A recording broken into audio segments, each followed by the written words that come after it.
Business చేద్దాం అని అనుకునే వాళ్లకు మంచి ఛాన్స్ అని చెప్పొచ్చు. పోస్ట్ ఆఫీస్ ఫ్రాంచైజ్ తీసుకోవచ్చు. కేంద్ర ప్రభుత్వ సంస్థ ఇండియా పోస్ట్ కేవలం ఉత్తరాలు పంపడానికే కాకుండా దాని సేవలు వివిధ రంగాల్లో విస్తరించిన విషయం మనకు తెలిసిందే. పార్సల్ సర్వీస్ కావచ్చు, బ్యాంకింగ్ సేవలు కావచ్చు, ఇవన్నీ ప్రారంభించింది. మరి అలాంటి పోస్ట్ ఆఫీస్ ఫ్రాంచైజ్ తీసుకోవాలంటే ఏం చెయ్యాలి అంటే, ఇండియా పోస్ట్ ఆఫీస్ ఫ్రాంచైజ్ పథకాన్ని ప్రవేశపెట్టింది. ఇది కేవలం 5,000 కనీస పెట్టుబడితో స్టార్ట్ చేయొచ్చు. మరి ఫ్రాంచైజ్ కోసం అర్హతలేంటి, ఎలా అప్లై చేయాలి, రూల్స్ ఎలా ఉన్నాయి ఏంటో తెలుసుకుందాం. మీరు భారతీయ పౌరుడు లేదా భారత సంతతికి చెందిన వారై ఉండాలి. మీకు కనీసం 18 years నిండి ఉండాలి. మీకు గతంలో ఎటువంటి క్రిమినల్ బ్యాక్గ్రౌండ్ ఉండకూడదు.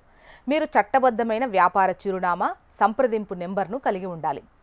పోస్ట్ ఆఫీస్ ఫ్రాంచైజీని ప్రారంభించడానికి వ్యక్తి గుర్తింపు పొందినటువంటి పాఠశాల నుంచి చెల్లుబాటు అయ్యేటువంటి 8వ తరగతి పాస్ సర్టిఫికేట్ కలిగి ఉండాలి.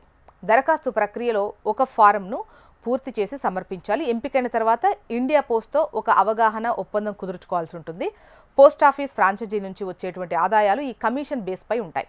ఫ్రాంచైజ్ పోస్ట్ ద్వారా లభించేటువంటి వివిధ ఉత్పత్తులు, సేవలు చాలా ఉంటాయి.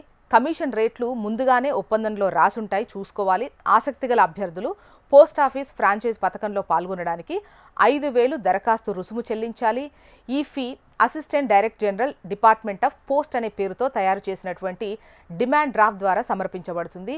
ఎస్సీ, ఎస్టీ వర్గాలకు చెందిన దరఖాస్తుదారులు కావచ్చు, మహిళా దరఖాస్తుదారులు కావచ్చు, ప్రభుత్వ పథకం కింద ఇప్పటికే ఎంపికైన వారికి దరఖాస్తు రుసుము చెల్లించకుండా మినహాయింపు ఉంది, గుర్తుపెట్టుకోండి.